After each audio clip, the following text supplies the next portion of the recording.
The night fell quickly, the jungle alive with the hum of insects and the distant calls of unseen creatures. The air was cooler now, and the moon shone brightly overhead. Kofi walked down the narrow path leading deeper into the jungle.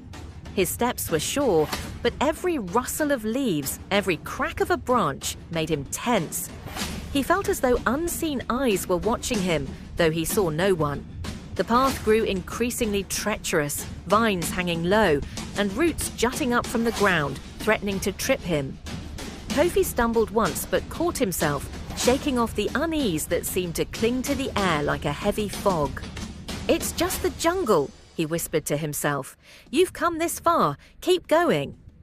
After what felt like an eternity, he reached a clearing, and there it stood, the midnight tree.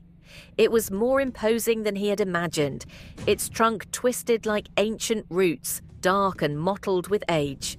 The branches stretched high into the sky, heavy with leaves that shimmered silver under the moonlight, as though they were alive.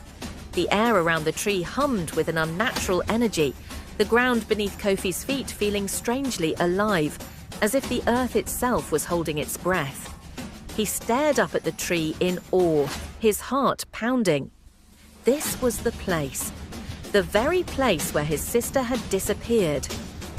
"This is it," Kofi whispered, stepping forward.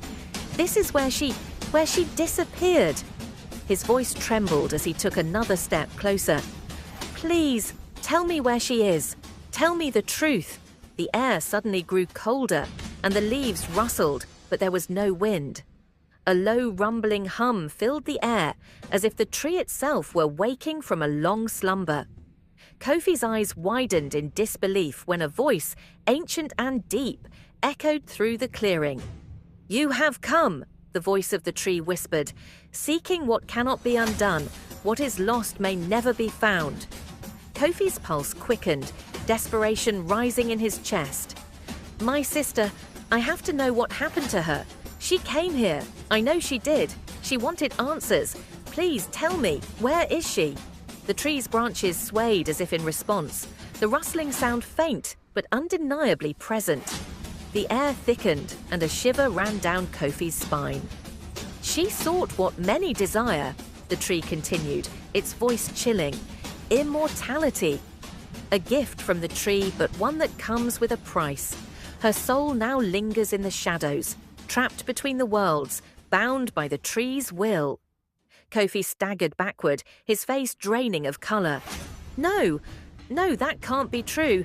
She was just looking for a way to protect us. She didn't want immortality. There must be another way, another answer."